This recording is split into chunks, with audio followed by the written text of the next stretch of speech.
Alright, so investment planning is our first module that we need to look at this morning. The outcomes are quite specific in terms of identifying the principles. Okay, so what do we need to be mindful of when investing? Okay, there are certain general principles that are universal that we need to consider, okay, when making a decision to invest in a particular asset. Okay, there are certain pitfalls as well that we need to be mindful of, so we know what to look out for. Okay, a broker is someone who can assist us with the investing. Okay, so they help with providing us with the products. We'll also look at different types of investments. Okay, so what can we consider? We'll look at the different approaches. We'll look at benefits in terms of evaluating certain securities. Okay, be it shares, be it preference shares, be it fixed income securities. And we'll talk a little bit about the economy, okay, what economic indicators are going to affect our investments. We'll look at retirement. We've looked at retirement planning already, okay, in a small, let's say, in not as much detail as we would if we looked at it as a separate module altogether, okay, but we'll look at that again in terms of how certain packages assist with investments. Yeah, well, similar. A lot of these topics link because they're all focused on financial management, okay, personal financial management. So as an individual, are you going to have to plan in terms of your investments? Yes, you have. Yes, you have to. Okay. Right, so first bit I want to look at is this family again. Okay, we've looked at them quite a lot. Okay, it's a recurring theme in terms of financial planning. Okay, remember, husband and wife, 2 kids, and assets in the background. What does investment planning mean to this family? Investment planning effectively is that adequate funds for retirement, so they're investing for retirement, and it's like security. Okay, good. So long term. Correct. It provides stability. It gives them maybe let's say a fund or a emergency fund to access if things aren't going so well. Okay. And what else? Why should they be investing besides? That's investing for their kids' education as well. Okay, yeah. So it's for the future generations, perhaps. Okay. So what happens when those kids grow up and they start their own families? The education. Well, hopefully they've got the education as well, okay, but also the resources perhaps, okay, to do certain things. Right, so financial freedom is why we're investing generally, okay, it's to try achieve a specific goal. Okay, so goals need to be achieved and they're achieved through products. Okay, so what products am I going to consider to invest in, right, in order to achieve a specific goal? Okay, you get long-term and short-term goals in terms of planning. Right, so financial planning involves this, which is this module. Retirement planning, which is something slightly different, which overlaps quite a bit because you also look at assets. And protection planning. If I'm looking at protection, what is that focusing on? What is protection planning? What do you think that is? That's protecting the system from being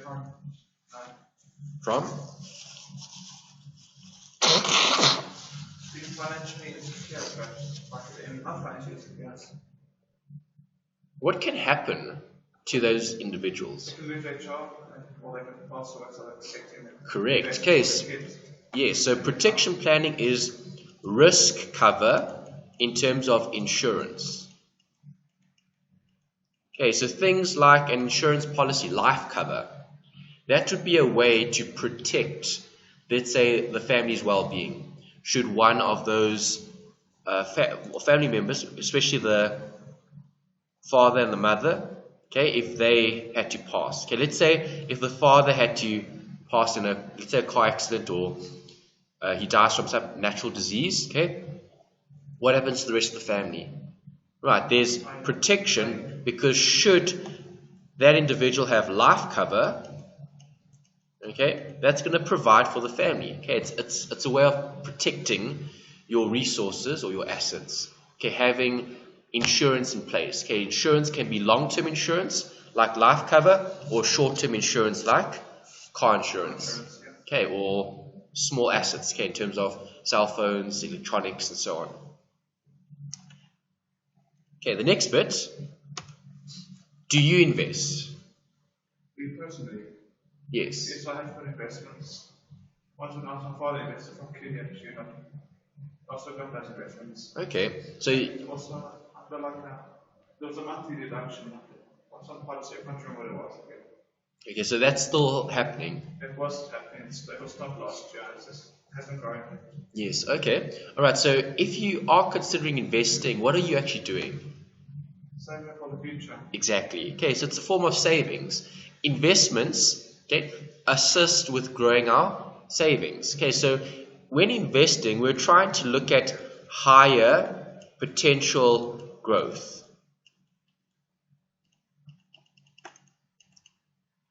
Okay, so it's more than just saving. If I'm saving would be putting money in the bank account.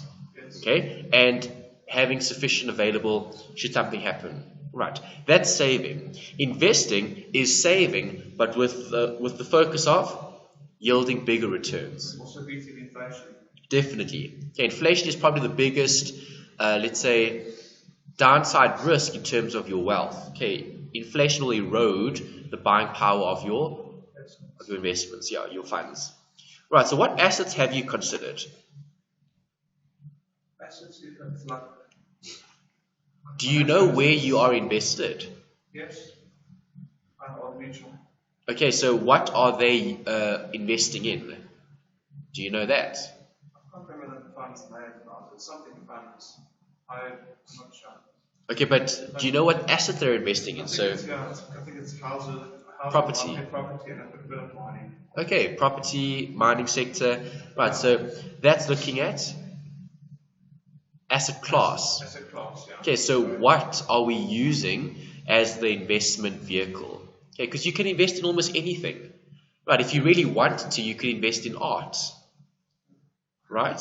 Or sculpture, or vintage cars, or coins.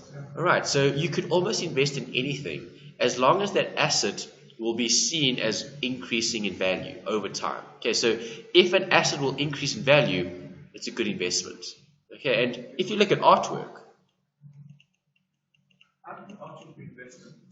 it's an alternative asset class. The artist, I think it's famous when the artist bought the art. Not always. There's a lot of artists that are still living, okay, in today's world, contemporary artists, right, modern arts, and they're obviously making a living from art.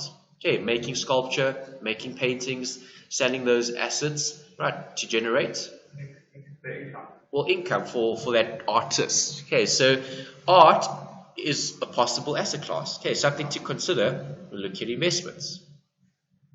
So how would you evaluate your own investment knowledge and understanding?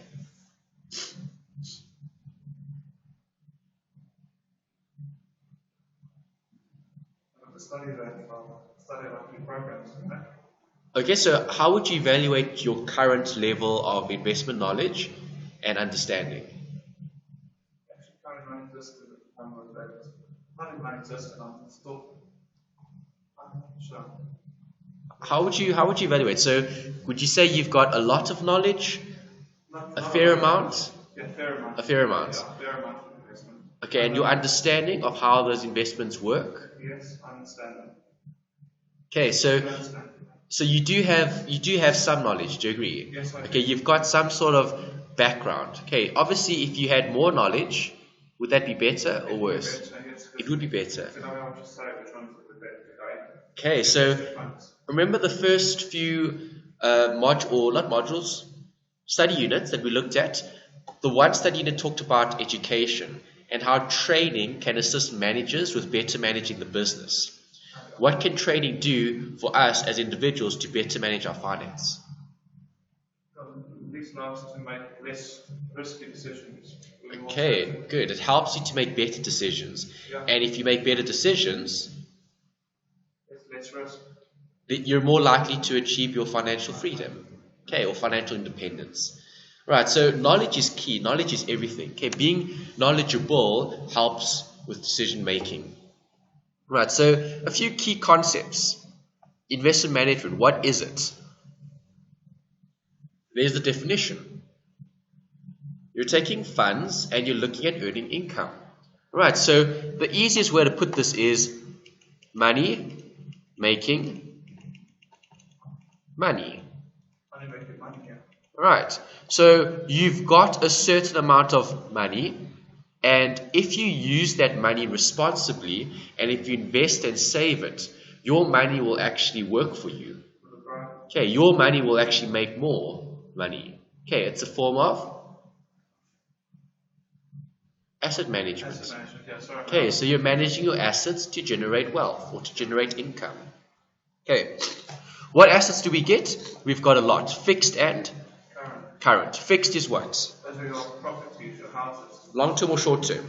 House will be long term. You say like 20 years. Yeah, short term Correct. will be like maybe what about cars? Cars would be considered a fixed asset. Isn't it only like 5 years people pay off? Well, yes, you'd pay off the liability on the vehicle, but the vehicle should last longer than 5 years. Yeah, it should. Okay. All right. In terms of value, Houses value goes up and unproductive assets like a car, you can't it's usually from HP. So.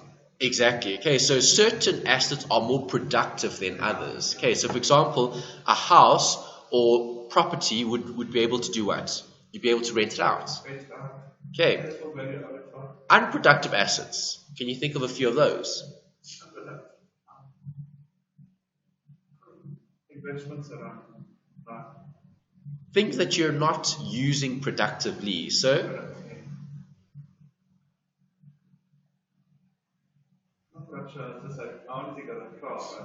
okay, unproductive. So, is an artwork a productive asset? Not really, no. No. Okay, so like let's say these examples here in the classroom. Okay, is that a productive asset? No, it isn't. Why not? Decorative. It's exactly. It's just a form of decoration. Okay, it has no productivity in terms of being used for something. Okay, but what is productive in this classroom?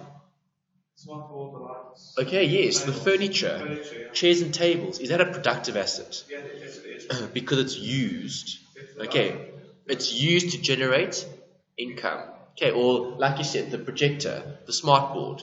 Right, that's all a productive asset. It's being used productively to do something. Okay, so machinery, is that a productive asset? Yes, it is. Why would machinery be productive? Using it to make your items yourselves. Exactly. Correct, good. Okay, and then when looking at investment concepts, you get two types of markets. We spoke about this in FIN2602. Do you know what the difference is between money market and capital market? The one is short term, and the one is long term. Yes, they talk about things like treasury bills compared to bonds. Bonds would be longer term capital. Short term would be your treasury bills, your NCDs, certificates of deposit. Okay, they're all short term. Why? What are NCDs? Negotiable certificates of deposits. Yeah, NCDs. They're short-term money market instruments. They're like treasury bills and government, short-term bonds. Okay, it's negotiable. Anyone would be able to use it as a form of exchange, okay, or payment. That's negotiable. Certificates of deposit. Yeah, no problem. Okay, and then. So you asked a question and I asked that question. We were talking about money market and capital market.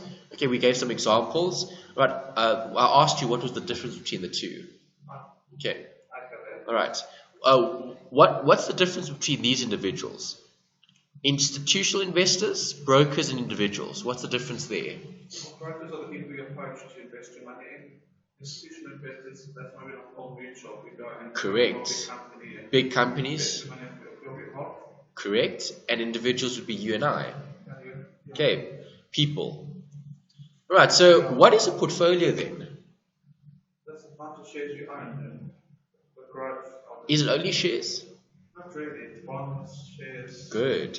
Okay. It's everything. It's the mix of assets. Okay. It's the way that you've allocated your assets. Asset allocation.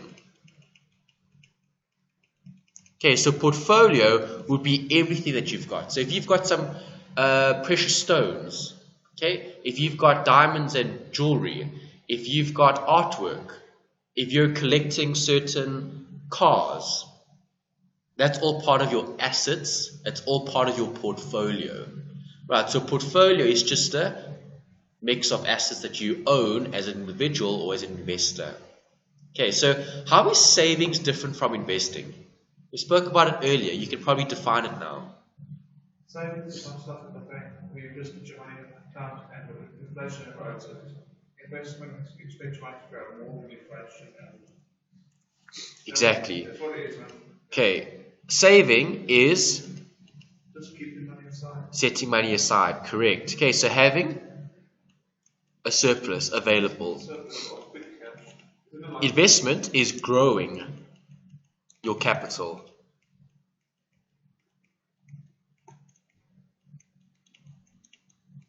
Okay, so saving is just having extra, having more set aside in case something happens. Right, investing is, well, let's take that capital and let's grow it as much as we can. Okay, so that's the main difference. So saving, would you say, is more long-term or short-term? Saving is short term. Correct. Okay, saving is focused more on today, tomorrow, next month, next year. Okay, investments are looking at the next 5 years, the next 10 years, the next 20 years. Okay, so investing is long-term, savings is short-term. Right, so what's your relationship with risk? It's uncertainty. It is uncertainty, so you've defined it. I don't like risk. You don't. No, I'm not a risk person. I want to be in a safe zone. It's just like medium risk or low risk investments, even though the interest will be a bit lower. Okay, so you're more conservative. Conservative, yeah. Right, so there's two types of profiles, okay, that you could possibly get in terms of being very low risk or very high risk. Okay, obviously the middle would be moderate. Okay, so you get conservative, aggressive, and moderate. Okay, very similar to your investments. Risk indifferent, risk acceptors, and risk avoiders. Okay, it should be there. Right, so are you aggressive? No, you're conservative. Okay, so if you are conservative, what impact does that have on your investment? So what would you be considering then? I'm saying will be large, and the risk, you're still like, you won't lose anything or your capital investment. Exactly, good. So you're looking at safety. Okay, so not losing capital. Right, with aggressive investing, there is a potential to lose capital. Okay, what impact does time have on the risk and the return? Is time going to affect your investments in any way? Yes, it will. How will it affect it? Well, over the time, investments go up and down. Correct. So if you say you're conservative, are you not going to invest in equity then?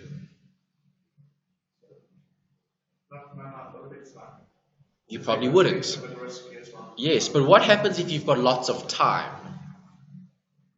Then you wouldn't invest. Why would you? Because if you don't just feel like a young person like me, you've got time to make up the loss. Exactly. Okay, so does time affect your risk? In a way, it does. Why? If you've got longer time to invest, can I consider more volatile asset classes? Yes, you can. Of course I can. Okay, so equity would be an asset class for the long term. Do you agree? Yes.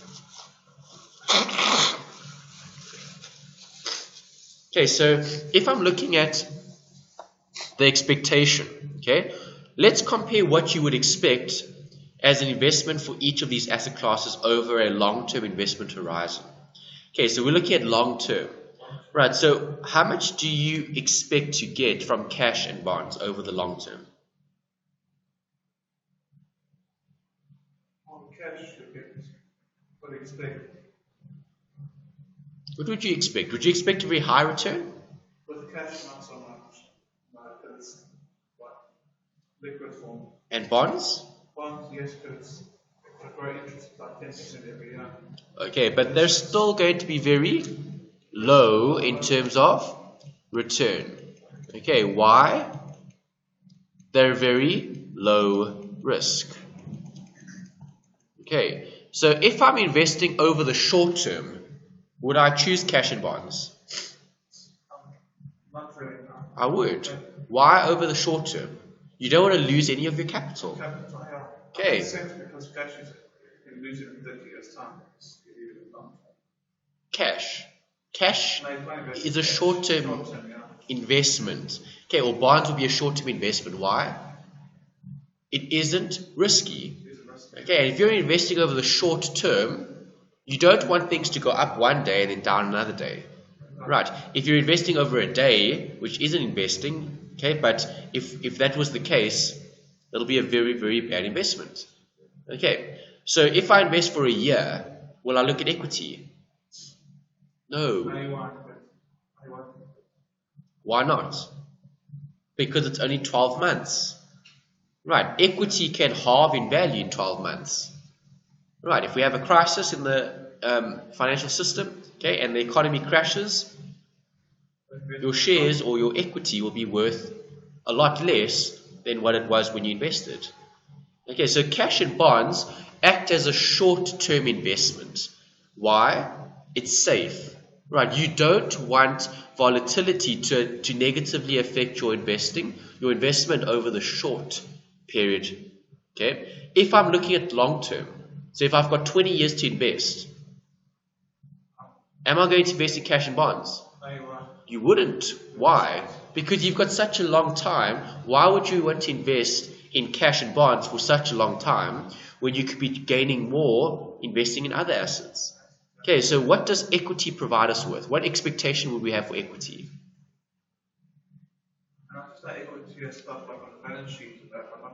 Equity, shares.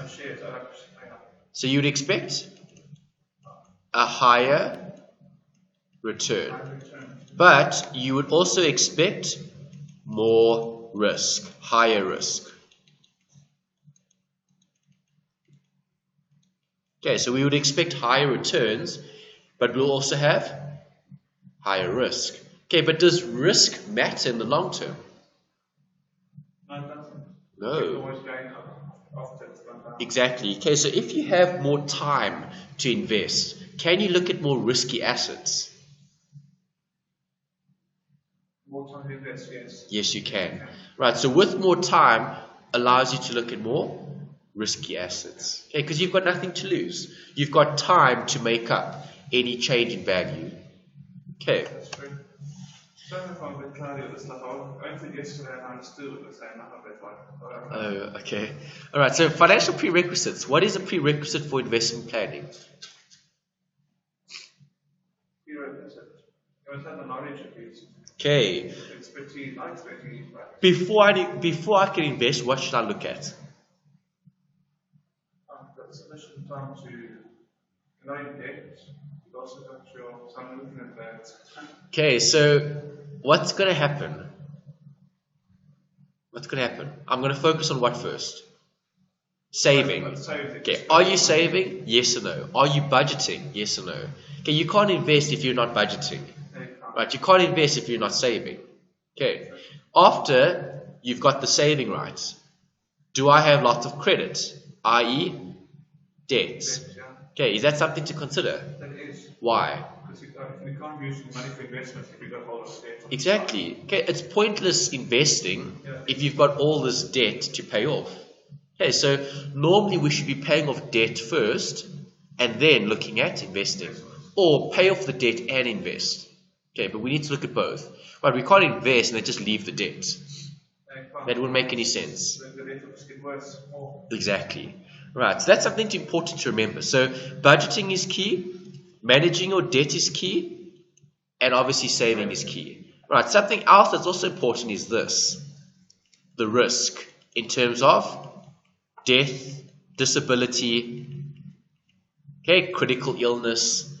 That's also something to consider. Right, so they were talking on the radio this morning about discovery, okay, and providing antiretrovirals, okay, to certain individuals. Okay, so apparently there's been some, I think, legislation or some policy that was implemented, and all HIV positive individuals should get access to ARVs immediately. They shouldn't have to wait for ARVs. That was the discussion that they were talking about. Okay, so when looking at life insurance or risk cover, that'll be a form of what? Protection. For bad health, okay, or critical illness. Okay, so obviously you get critical illness cover. So what happens if I have a heart attack or stroke? Okay, if I get cancer, okay, those are all diseases, right, that could be provided for using a policy. Okay, policies can provide for things like disability. Policies can provide for things like critical illness. Okay, dread disease. Right, so can debt be an investment? Yes, if people buy it from other people, then they'll get all the interest their way. Okay, but for the individual, is debt an investment? Why isn't it? Because it's a liability at the end of the day. But if you pay off the liability, who's gaining? I think you are. Exactly, the individual. Right, so if I look at property, let's say, right, can people buy property cash? No, they can't. Well, some can, right, but most can't. Okay, so if I'm looking at the majority, most people can't buy property cash. Okay, so the bond that you have, is that debt or is that an asset? That's fine. That's it. Yeah. Yes, it's debt. Okay, so if you take out a loan to buy property, okay, that bond that you've got is considered debt. Okay, it's a liability. Right, so is that an investment? Well, if I put extra money in my bond, is that an investment? Yes, but make the debt go down. Of course it is. Okay, it's a way to save on your long-term interest that you would have to pay on that particular asset. Okay, so the quicker you pay off your bond, the better. Right, you're saving interest over the long term. Right, and if you look at the numbers, you save a huge amount of interest if you do pay off your bond, okay, over a shorter period rather than a longer period. Okay, so debt can definitely be a form of investment. Right, so some of the pitfalls they talk about in the textbook. Right, comparing ROI with the purpose. Okay, what is this focusing on? Well, what am I investing for? What is your strategy? What is your time horizon? Do you want liquidity or not? And which assets are you going to be considering? Okay, so what's the pitfall here? Well, what is ROI? Return on investment. And if I'm looking at return on investment versus the purpose, okay, there's a pitfall. Right, there's a myth.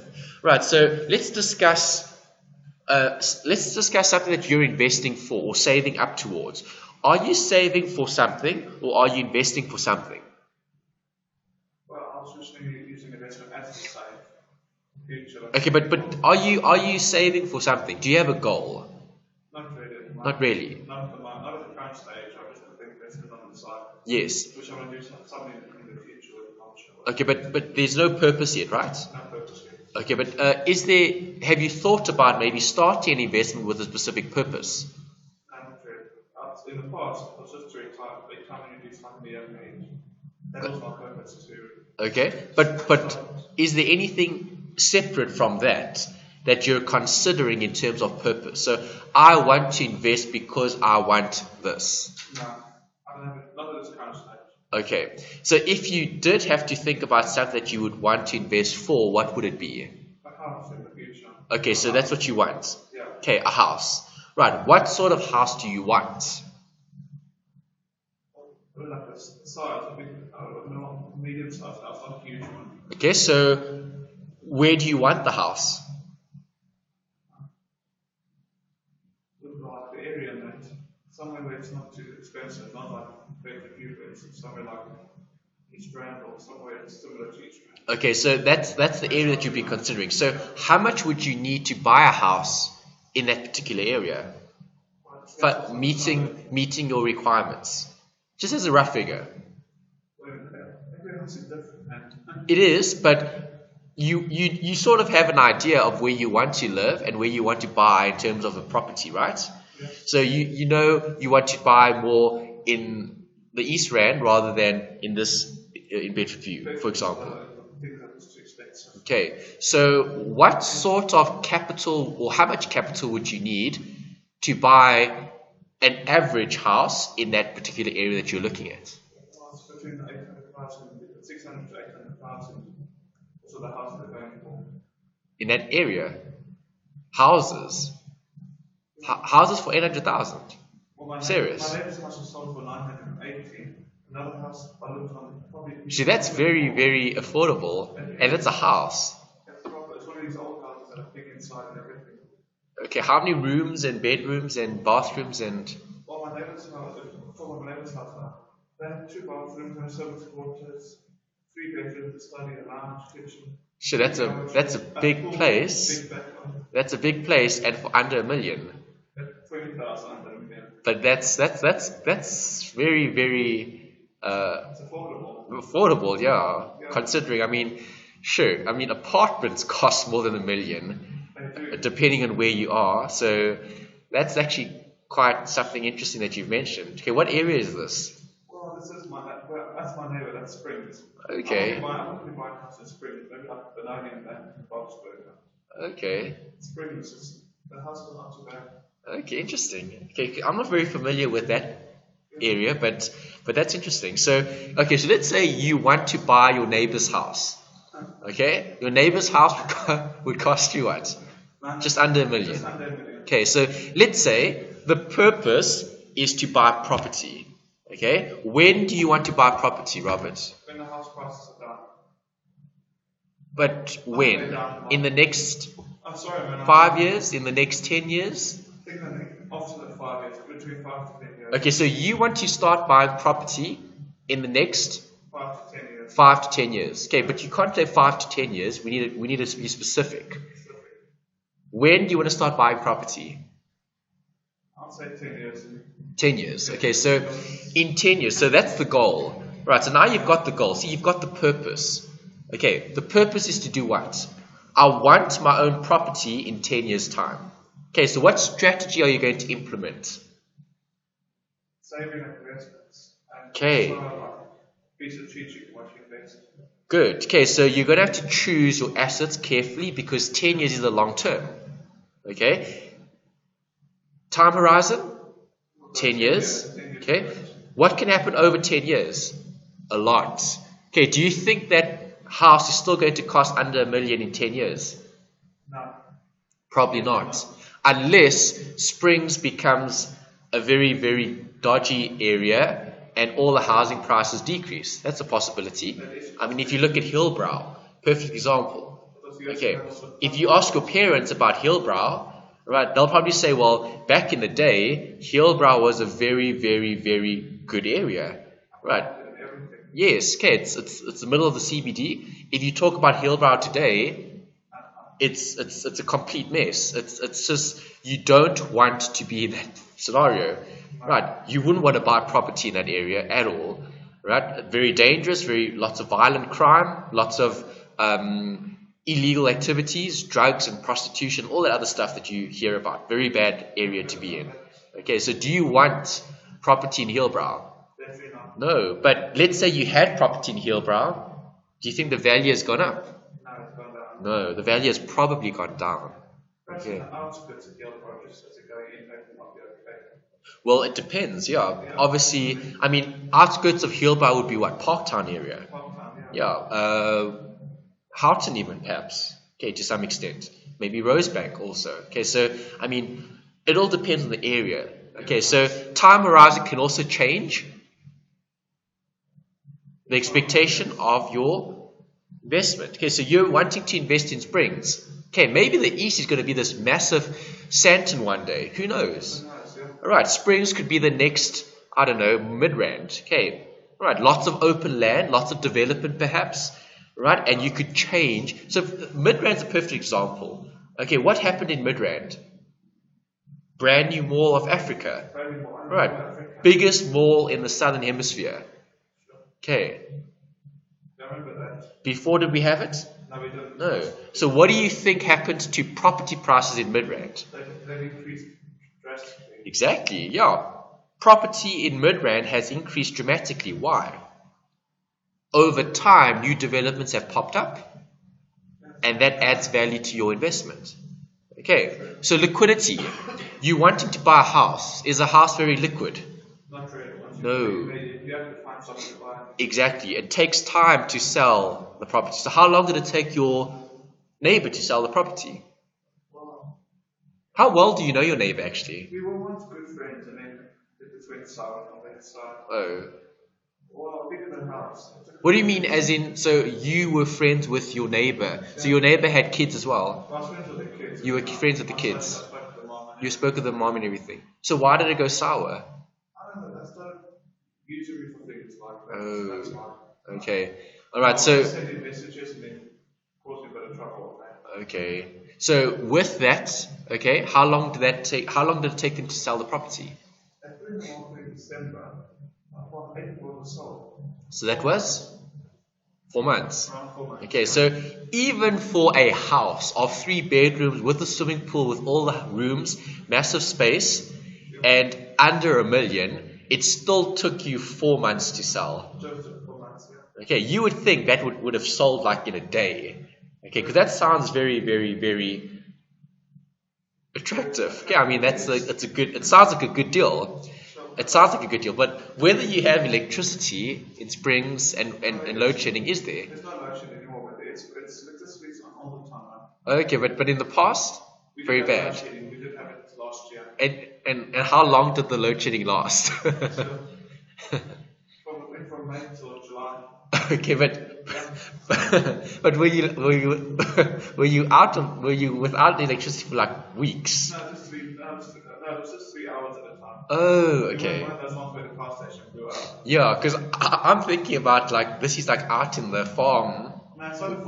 where the power goes off. It's like off for like a month. No, it's not that. It's not that bad. It's proper town to develop. Okay. Springs is further than Benoni, right? Yes, further than Benoni. Okay, so yeah, so I think as far east as I've gone is Benoni. Yeah, in Joburg, obviously, in Johannesburg, in Gauteng, but Springs is actually quite big, man. Springs, never been to It Springs. used to be a very famous mining town. Okay, like I say, I've never been to Springs. As far east as I've gone is Benoni. Yeah, but Benoni is nice. It's like big. It's like the land is like massive. I mean, you got like plots that are huge. Yeah, people with their own farms in their backyard, that type of thing. I know what you mean. Yeah. I've seen them on the front parts. Yeah, so it's nice in that sense, in terms of having space and not being like, it's like, I mean, the air just feels cleaner It's much better. in that area. Benoni's cleaner than Springs. Springs is actually a bit of a dirty town now. Why do you say? Well, there's all of these factories around the town, and you do get some of the sewage smell or like. Oh, all right. But that's been a while ago. That's maybe it's not maybe the business closed down. Okay, so is that maybe why the property only was sold for less than $1 million? It's because of the smells. Could be that, or I'm not sure. Is that a recurring thing? Not really. It's not really recurring. It used to be recurring. Sure. So not anymore. Okay. All right. So in terms of liquidity, even with a property worth under $1 million, with all these features, it still took 4 months to sell. So just for Okay. So liquid or not? no, yes. Can I just mention one thing? The house down the road sold for 1.1 million. Okay. And a house Smaller. It's a smaller house. There's a house that I used to go to a friend's house one day. She's selling for 2.2. Okay. See. It's So got like a big granny flat light. see, it probably all depends on the features and maybe fittings as well. Well, the house Yeah. is not the garden's basically the same size as ours. It's just like things built on it. Yes. Okay. That's probably why. Yeah. Additional facilities probably. Okay. So what asset class are we looking at here in terms of your goal? A house. Property. Property, yeah. Okay, so property is the purpose. Return on investment. What sort of return on investment would you consider in terms of property? I'm selling the future, like selling it on your future, making a bigger gain than what you paid for it. Okay, so if I'm looking at asset class, property offers a pretty attractive return. Okay, so if I'm looking at return on investment and purpose, okay, you've got 4 asset classes: equity, property, bonds, and cash. Okay, and that's the order in terms of risk and reward. Okay, equity would offer the best reward but the highest risk. Property is the second best in terms of reward, but also pretty high risk. Bonds and cash are the lower risk assets. Okay, that's how they rank equity, property, bonds, and cash in terms of return and risk. Right, something else to consider, another pitfall. Investing in a life policy. Okay, why do we need life policies? We spoke about it a little bit last time when we looked at estate planning. It's so this then when you, I don't know, it's like to help them when the assets get dished out to people and that to get used to get paid off Correct. Okay, so when taxes and stuff. exactly when dying, right, there's a lot of estate duty potentially that could arise and other expenses in terms of executive fees and so on. Okay, so death is actually a cost. All right, so what must you have in place? A life policy to protect what? Those assets that you have invested in. Okay. If we look at understanding the impact of inflation on investing, what does inflation do to your investments? It makes them decrease in value of purchasing power. Correct. It reduces the purchasing power of those investments. Well done. Right, so there's a rule of 72 which is halving or doubling. Okay, so if you know what inflation is, or if you know what the percentage is, we'll know as an approximate time that it'll take to halve or double that amount. Okay, so what is inflation roughly in our country? Because 5%. It's around 6%. 6%. Okay, so what is 72 divided by 6? 12. Correct. So if we're looking at time, on average, it's going to take 12 years to halve the buying power of your money. Okay, or it would take 12 years to double the money that you've got. Okay, in terms of 6%. That's the rule of 72. It's used for halving and doubling. Okay. Right, having insufficient knowledge on investment principles. Okay, that's a pitfall. Right, how is that going to affect our investments? It's going to affect it because first of all, make a mistake when you invest in things that shouldn't be. Okay, so why do people make mistakes? They don't have the knowledge. Exactly. They don't have the knowledge, they don't have the experience. Okay, and if you are making mistakes, what should you do? You should try and learn from those mistakes. Okay, so insufficient knowledge on investment principles. If you don't know what the problem is, you're not going to be able to solve the problem. Do you agree? Yes. We need to identify what's causing the problem. Okay, so to try solve the problem in terms of identifying the cause rather than treating the symptoms. Okay, that's key. Right, number 5 is looking at being uninformed about investment criteria. Okay, so I've put a note here about this. Stock swaps and derivatives. Okay, what are those?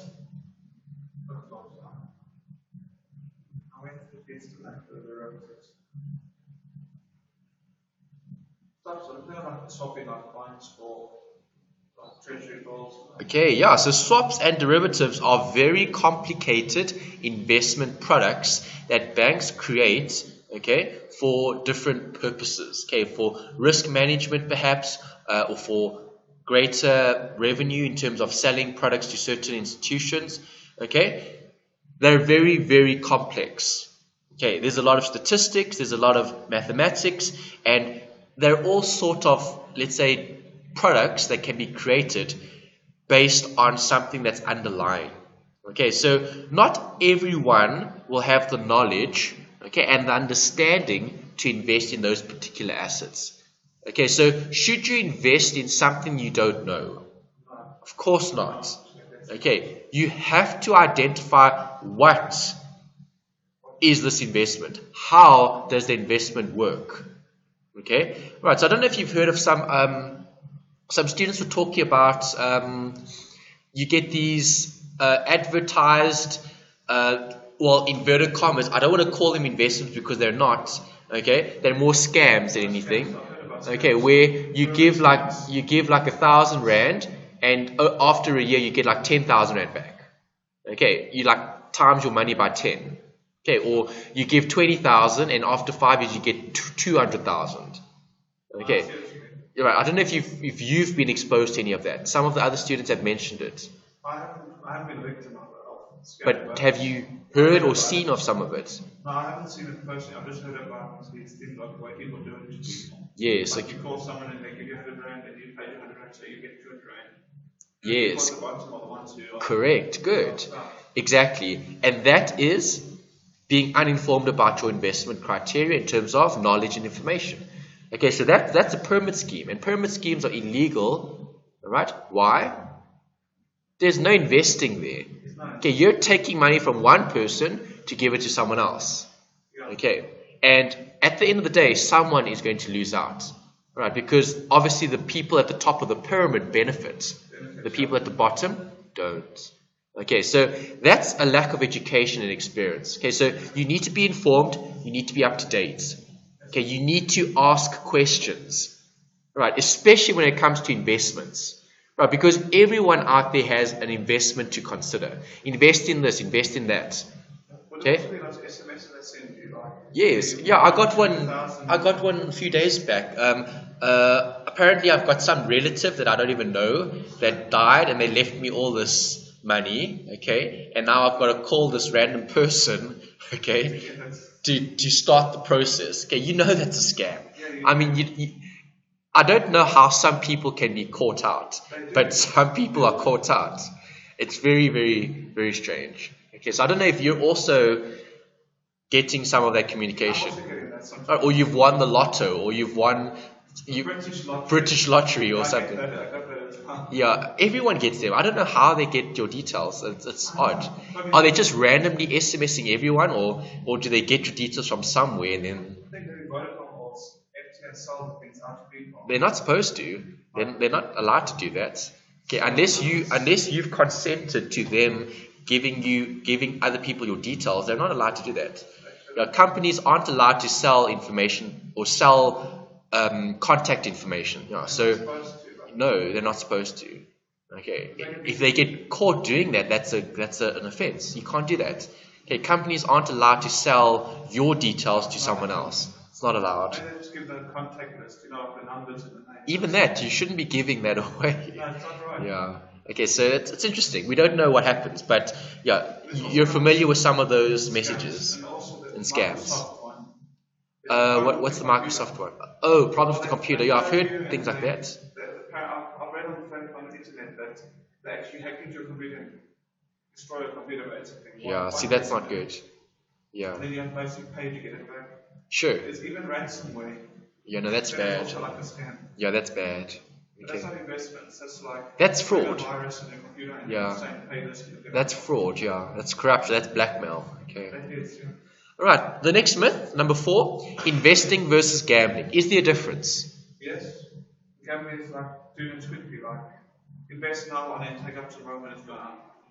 No, that's not gambling. Isn't that? No.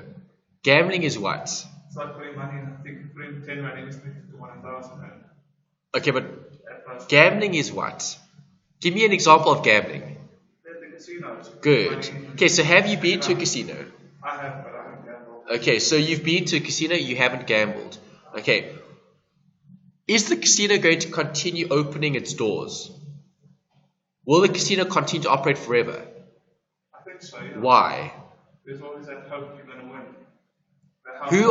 Yes, that's the key. The house always wins. Okay, so ask a casino, okay, are they gambling? What are they going to say?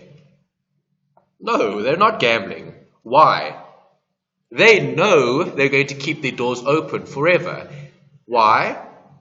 The odds are on their side. Okay, because if you think about, you've probably seen roulette. Have you? Yes, I have. Right, that wheel that they spin, black or red and that. Okay, so you've got half the numbers are red, half the numbers are black. And you've got a 0 which is green. Okay, so if you're betting on red or black, are the odds in your favor? No, it's not 50-50. But it can land on red, it can land on black, but you've also got one green number, which is the 0. So who gets paid if it lands on the green? Exactly. So the odds on whose favor? The casinos. Exactly. Okay, so if you ask anyone working in the casino, are they gambling? What is the casino going to say? No. Right, why? Because they always win. Okay, casinos will always win. The odds are never in the gambler's favor. Why? Because all the games have odds in favor of the house. Okay, that's just how it works. Okay, so gambling, if you invest in a casino, that's actually a good investment. Okay, because you're investing in something that will give a return. Okay, because the odds are always on that particular house's favor. Okay, investing is what? Investing isn't gambling. Why? Because you're choosing your assets. You're being selective. Okay, and there's no element of chance there. Okay, if you buy shares, do you own those shares? Yes, you're owning something. Okay, if I invest in property, do I own the property?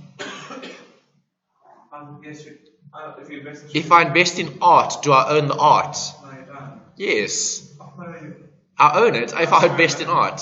Okay, if I invest in sculpture, if I invest in cars, if I invest in stamps, do I own those assets? Yes, you do. Okay, so there's no probability I think I'm going to own those assets. See, that's gambling. Okay, gambling is I want to own something, but I'm taking a chance. Okay, I'm betting on something happening.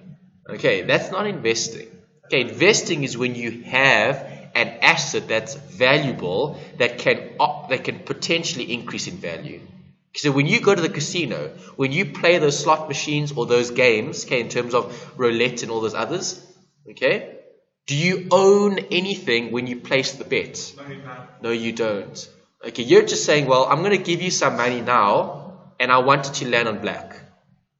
Okay, whether it lands on black or not, I don't have anything. Okay, it's a bet. It's a risk. Okay, it's a very high risk, and the odds aren't in your favor.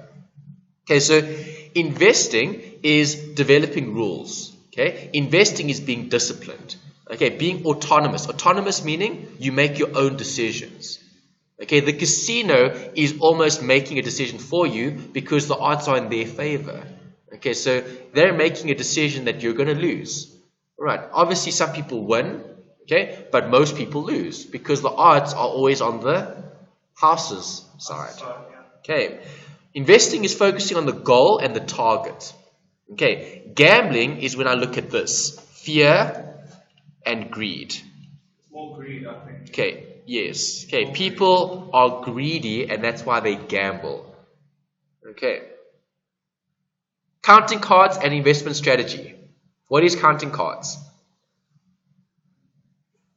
Have you heard of this concept? Not really, no, I haven't. Card counting. I haven't heard counting cards. Isn't it straightforward stuff where it's like... Okay, have you ever played blackjack? No, I haven't played any game. Not at the casino. I mean, when you're young, when you're a kid, you play card games with friends and that? Blackjack? No, I didn't play those games. You didn't? I didn't. Okay, so what is blackjack? It's a game where you need to get 21. Okay, blackjack is 21. 21 is blackjack. Okay, so you obviously get dealt certain cards and you need to add the cards up. So it's like mathematics as well. Is it like your hearts game? No, not like hearts. Okay. Yeah, but it's so they deal out 2 cards. Okay? And that's what you start with. Okay, and then they add those 2 cards up. And you either take more cards or you don't. Okay, so if I take more cards, I'm trying to get close to 21. Okay, the closest person to 21 wins. That's how it works. Okay, that's blackjack. Okay. Oh, okay, but that's, and then there's something called counting cards. And what is that? That's when you count all the cards that have come up and you make a mental note of which cards have come up. Right, because if those cards have come up, okay, before, it eliminates the probability of those cards coming up again. Do you agree? Okay, that's what card counting is. And at some point in time, okay, the odds actually turn around where the odds are the odds are in your favor and not in the casino's favor. Okay, and that's when you can bet big to receive a huge amount of reward. Okay, there's actually a film about this called 21. Okay, it's a bit of an old film, but there are some big actors in there. Kevin Spacey, I don't know if you're familiar with him. Do you know who Kevin Spacey is? You don't? Okay. Yeah, very famous. You probably do. Okay, maybe later on we'll watch some videos relating to the investment planning. I'll show you the trailer for 21. Okay, I think it's around a 2000 and something film. Okay, it's about maybe 5 years or 6 years old, somewhere around there. Yeah, it's not a very, very old film. It's still pretty recent, but the film focused on that, counting cards. Okay, very, very intelligent kids with a very, very good memory. Okay, if you have a very good memory, you can count cards. Okay, it's just about keeping tally of how many aces have come up, how many jacks have come up, how many queens have come up, how many 1s and 2s and 3s have come up. And after having done that, okay, you then have odds in your favor where you can generate a higher return. Okay, you're more likely, okay, to win than the casino. Okay, do casinos want you to count cards? No. What do you think casinos do if you count cards? I think that tries to take you out of the casino. Yeah, they ban you from the casino, right? And in the film 21, they take you into the back room and they beat you up. Right? And I don't know. I'm not aware of any of that happening. I don't think that'll happen. I hope not, because that would be illegal. If casinos are taking patrons into the back to beat them up because they're counting cards or because they're winning, that would be very, very bad. Okay, right. When I was a kid, we used to go watch the cinema and they just see all the old pension and gambling their savings away. They don't have anything else to do. It's a form of entertainment. Yeah, they're losing their money at the end of the day. They don't go with their partner or a friend of theirs to go watch a movie or. So you do go to the casino? I used to go to Carnival City a lot. We used to watch films. We used to go play putt. Okay. I never used to gamble. Okay. So what is Carnival City like now that you... I've been there over. I haven't been there in years, man. Why not? But you stay so close to Carnival City. I don't know. I don't go to Carnival City. Why not? I'm only going to Carnival Mall. Okay. I don't go, man. Because there are shops there as well, right? Maybe food shops. Okay, but... It's not profit like... Yes, sure. Okay. All right, so what is a broker then, Robert? Broker is someone who go to and they transfer all the shares to buy and they'll handle your stuff. Exactly. Okay. Brokers are intermediaries. Okay, they act on behalf of the company. They're basically agents. Okay, and what is an agent's role? To sell. Okay, brokers are salesmen and women. Okay, and brokers, yes, they're very good, but you also need to be careful in terms of one of the pitfalls. Okay, because what are they trying to do? They're trying to make a sale. Brokers get paid commission. Okay, brokers need to sell. They need to meet targets. Okay, so do you always think the broker is going to look at your best interests? Not always. You do get good brokers and you get bad brokers. Okay, you need to try to find a good broker. Someone who's looking at your best interests. Okay, because glossy brochures and buzzwords, okay, right? They come with all of this hype and they sell you all these fancy investments and they talk about it as being very, very good and very nice. Okay, it's only because they want to sell something. Right, so there's the note. If something sounds too good to be true, it probably is. Okay, and that's what you need to avoid. Okay, sexy investments. Okay, thing that just sounds so great. It's like, wow, it's like the next best thing. Okay, it normally isn't. Right, it's normally fraudulent. It's normally a scam. Okay, and it's normally because they want to sell you something. Okay, so be careful when dealing with brokers. Just remember, just think about their role. What is their role? Their role is to sell. Okay. All right, so should you ask for advice from a broker? No, because they want to sell your product. Okay, there's a funny story. For example, okay, so what would you do in this situation? Okay, so you're sick. Okay, you're possibly going to need an operation. Okay, you have two options. Right, you've got a doctor who's dishonest.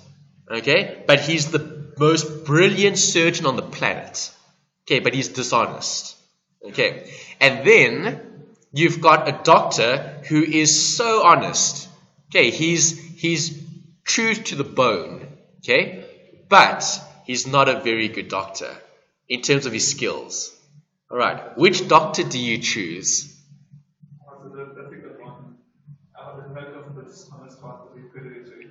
So you would go with the dishonest one.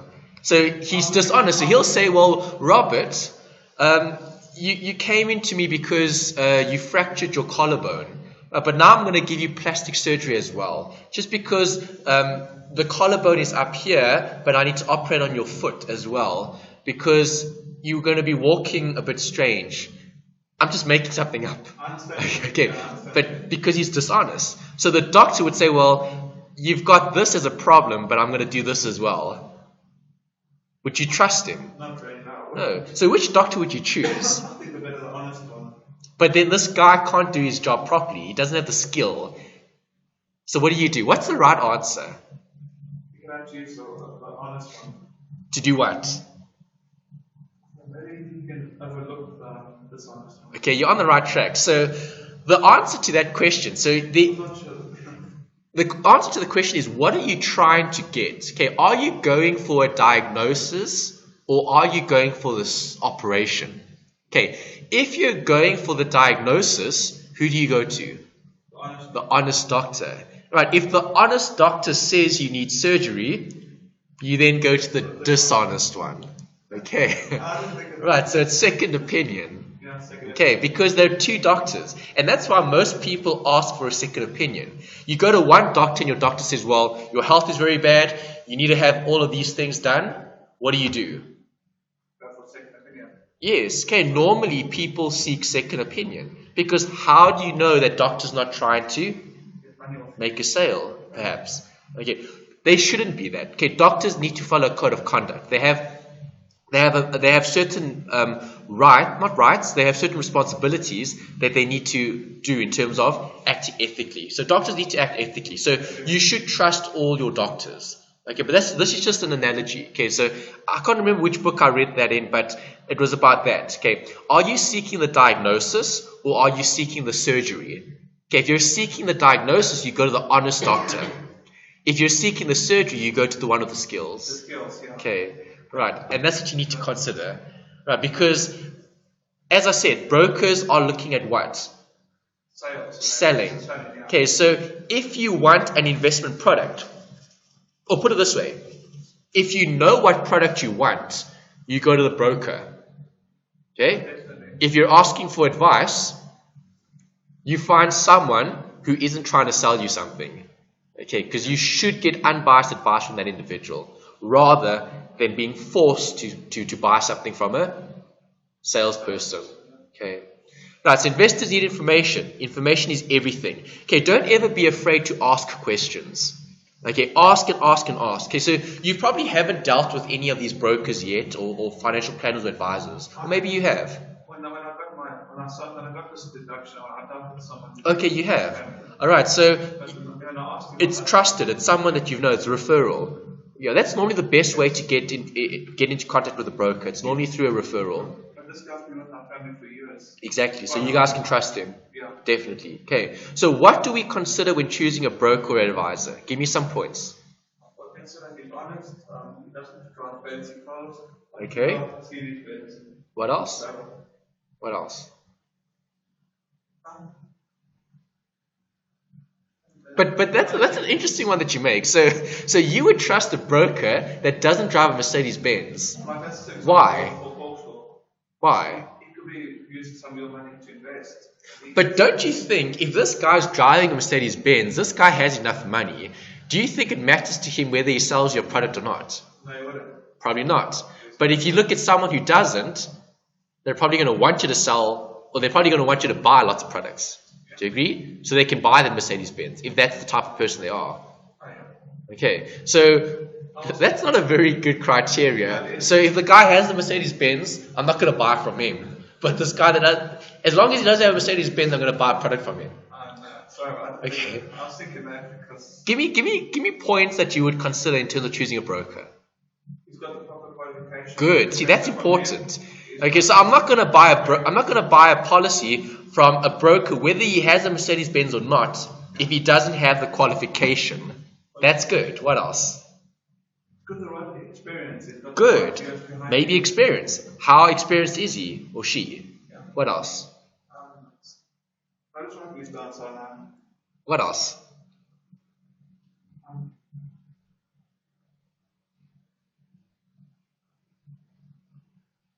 Are they a tied agent or not?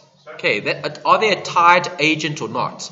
Okay, so brokers and advisors, right? Certain brokers and advisors are limited in terms of their scope. Okay, so if you're a specific advisor for a specific entity, okay, let's just say, give me a company that would sell financial products, Old Mutual, fine. Okay, so if I use that example, okay, Old Mutual will have their own advisors. What are their own advisors required to do? Sell their own products from the Old Mutual group. Okay. An independent advisor can sell products from multiple users groups. That's also something to consider. Okay, so do I want something from Old Mutual or do I want something from other companies? Okay, something to consider. Possibly. Yes, possibly. Okay, good. And then what about managing expectations? Can you be your own broker? Of course you can. In today's world, it's easier to invest than ever before. Okay, personally, I think brokers aren't going to be relevant in the distant future. Why? Because technology is becoming more and more and more prevalent. All right, you can do everything yourself. Right? I mean, think about it.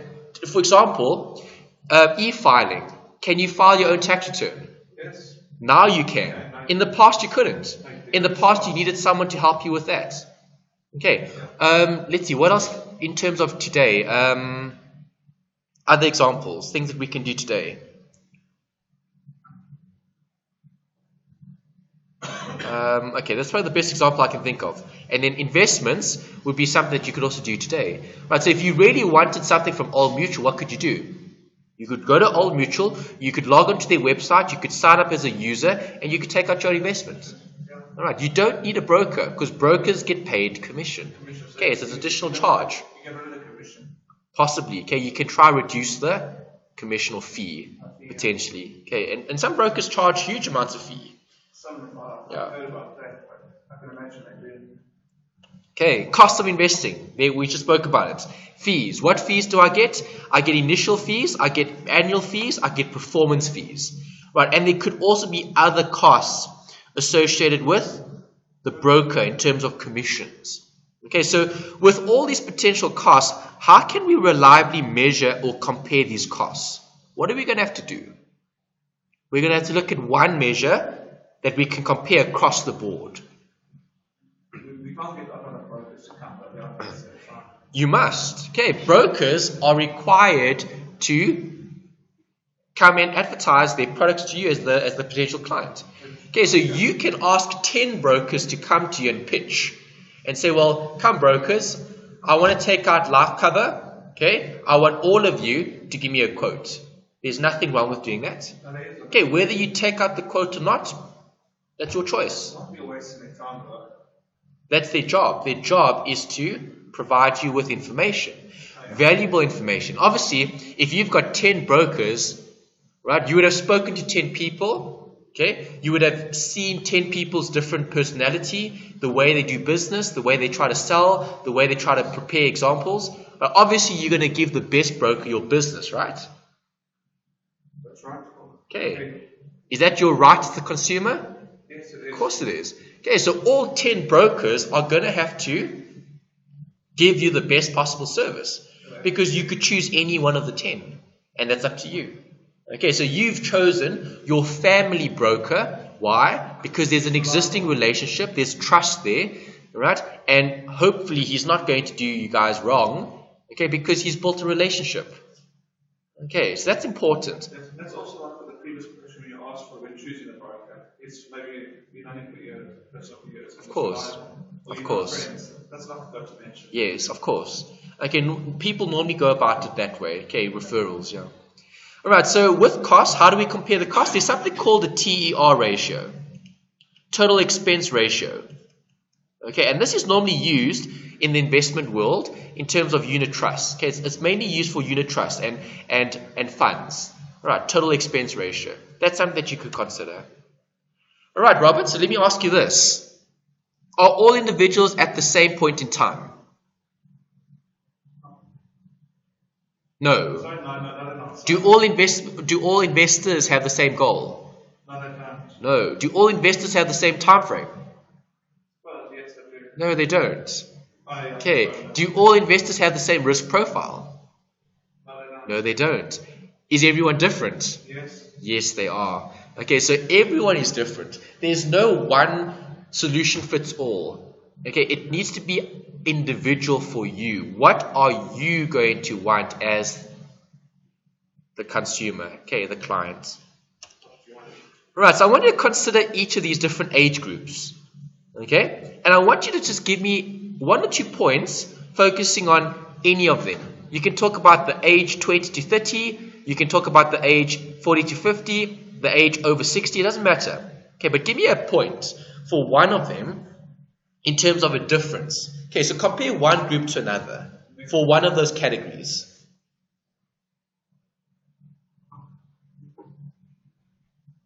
I thought the top one criteria income.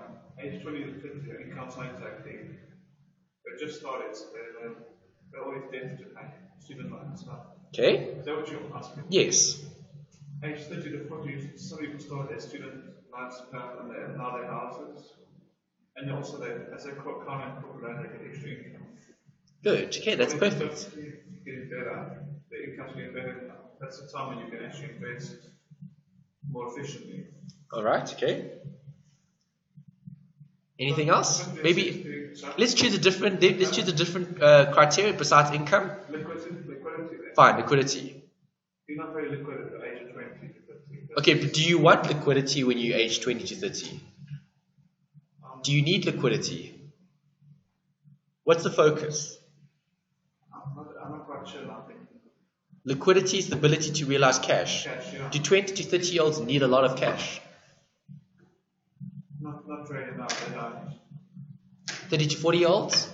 Yes, they do. Probably, right? They start Families. Okay. yeah. Right. What about management? 20 to 30-year-old managers? No, that's it, yeah. Contact. Not really. Not really, no. Okay. 40 to 50 managers? Yes. Probably. Okay. Maybe even more senior directors, perhaps. Okay, good. All right. And then what about these criteria? Choose 1 or 2 of these. Well, I'll do that under capital. Age 20 to 30, you don't really have capital at that age. 30 to 40.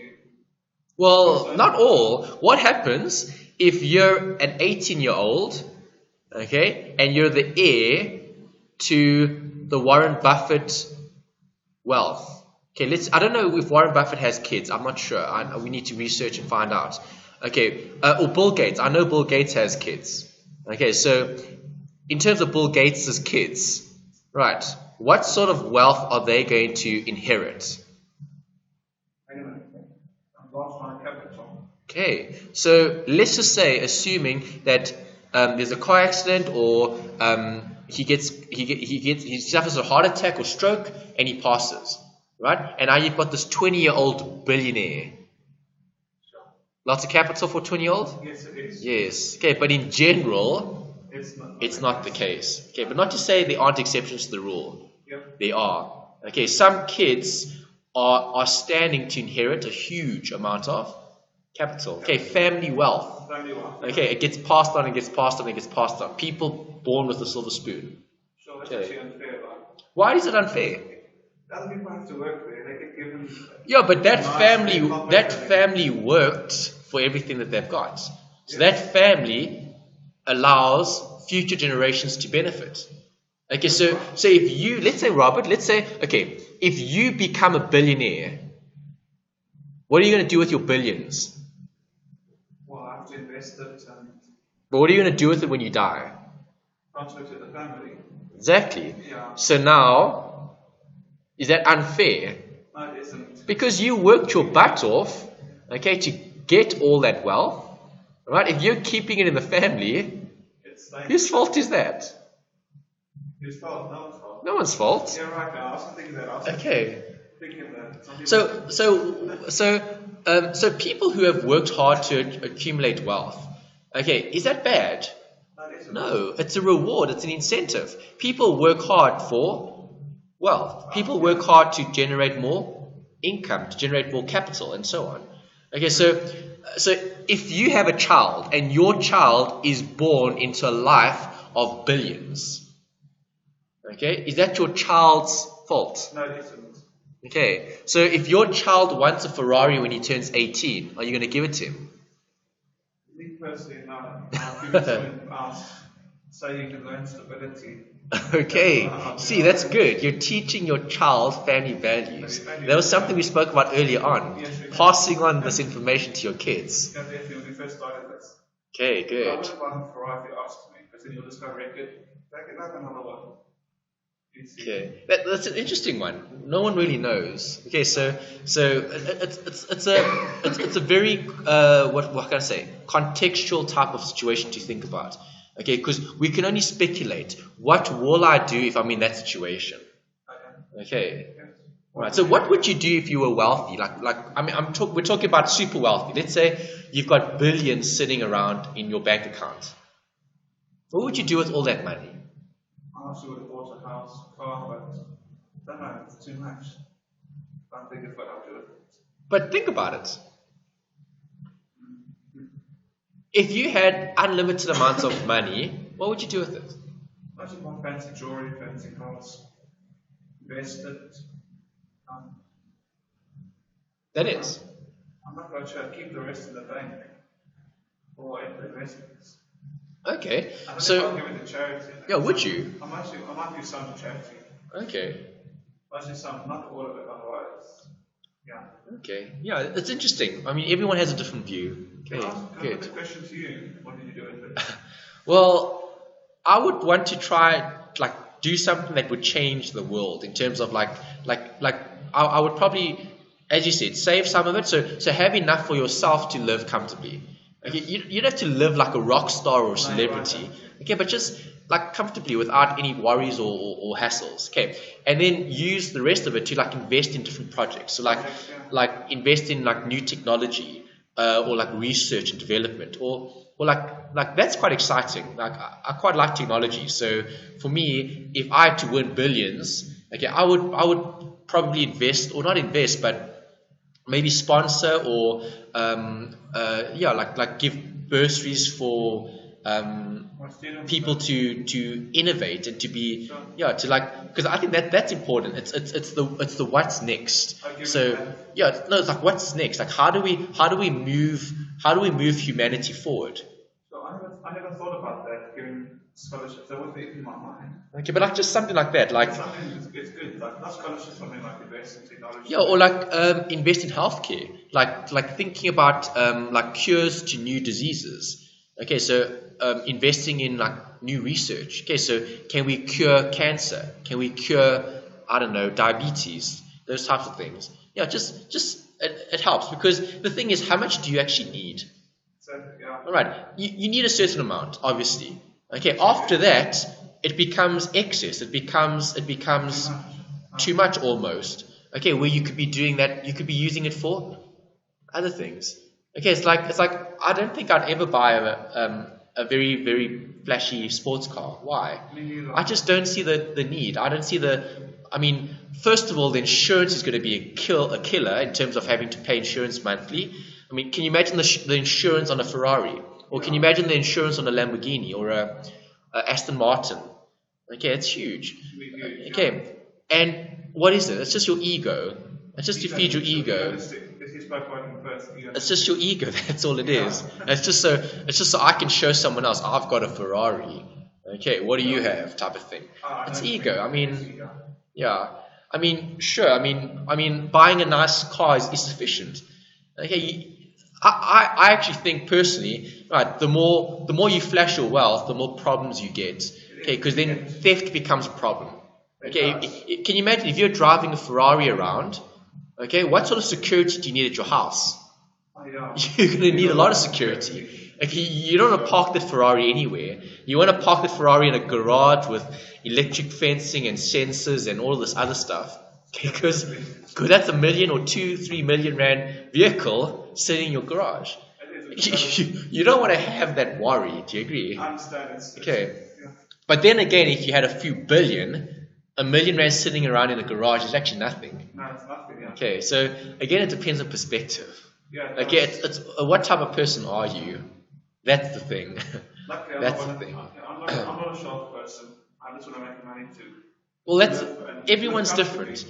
Everyone's different. Some people, for example, people that come from less privileged backgrounds, okay, they're all for material wealth or materiality. Why? It's because they've never ever had it. Never had it. Yeah. So for them, it's a form of achievement. It's like a goal. I want that Ferrari. I want that, I don't know, 100,000 rand watch. That type of thing. All right, Rolex. Okay, that type of thing. So it's good and it's bad. Can you remember we spoke about goals in terms of incentive? All right. Greed can be good as long as it motivates you to perform, okay, and to do well, to do something, okay. But if you're just how can I say, if you're just let's say seeking money because of money's sake, it becomes valueless. It becomes worthless. Okay, there's no real value, because what is money? Money is just money. It's just notes and coins that people find value. Okay, there's no real value in money, right? No, there isn't. Okay, but if we do things to make a difference, that's value. Okay, so companies generate products because they're valuable. So Apple generates a valuable product, and that's why they're the most valuable brand in the world. Okay, Coca-Cola generates value because of this nice, tasty soft drink. Okay, or doctors help save lives. That's the value that they create. Okay, so everyone creates value in some way or another. Okay, and by creating value, that should generate money, okay, or wealth, or worth. Okay. Right, so based on your above comparison of different age groups, what products would you recommend to them, Robert? What products would you recommend for each of these different individuals? Sure, I'm just checking time as well. Okay. Yeah, but we're doing fine. I don't mind going a bit over. That's fine. Carry on. Give me a product. What products would these individuals choose? Well, age 20 to 50, I'm inviting to start their retirement planning ahead of time. So good. Starting soon is always better. Well done. That's a good point. All right. What product would you offer a 50 to 60-year-old? 50 to 60-year-old. Would you ask them to put all their money in equity? No, I wouldn't. No, because they don't have 20 years to invest. No. Okay. I put them in bonds. Conservative, more conservative. Yeah, because they need to preserve their capital. Good. Okay, great. What's the other one called again? Living annuities. Yeah, annuities. We spoke about earlier. Also less risk. Unit trusts? Yeah, bonds, cash? Yeah, cash maybe. Okay. Very short term. NCDs, treasury bills? Yeah. Yeah, short term. Like short term. To make the treasury gives you interest on that. Correct. Okay. With treasury bills, how can people, they need the money, so how can they give you interest if they don't have money? Cash flow. Because cash will make more cash. Oh, yeah. Okay, so if you give cash to someone, that cash will generate More cash somewhere else. Okay, it's interest payments. Okay, and normally treasury bills are normally issued at a discount. Like a banker's acceptance is issued at a discount. Okay, so you're actually getting a discount and then you pay the face value later. Okay. All right, so with looking at investment strategies and criteria, you get fundamental versus technical analysis. Those are two different ways of approaching investments. Okay, computer systems are important. okay, for identifying what is good and bad in terms of investing. Okay, the Johannesburg is a form of information as well. Okay, there are different ways to value equity, value assets, value bonds, and so on. And then we need to look at this, the economy, okay, and different indicators. Right, should you be investing when the economy is doing well, when the economy is doing very badly? That's good. When it's doing value because the market better and normally will gain. But when things going, when the things down just before it's up. Okay, good. That's value investing. Okay, so buy things when they are cheap and sell things when they are expensive. Good. Okay, and in source of information and protection, the Financial Services Board, the FSB, they regulate banks and financial intermediaries, providers. Okay, the Ombudsman is also available for disputes. Okay, and that's the end. That's what we've covered today.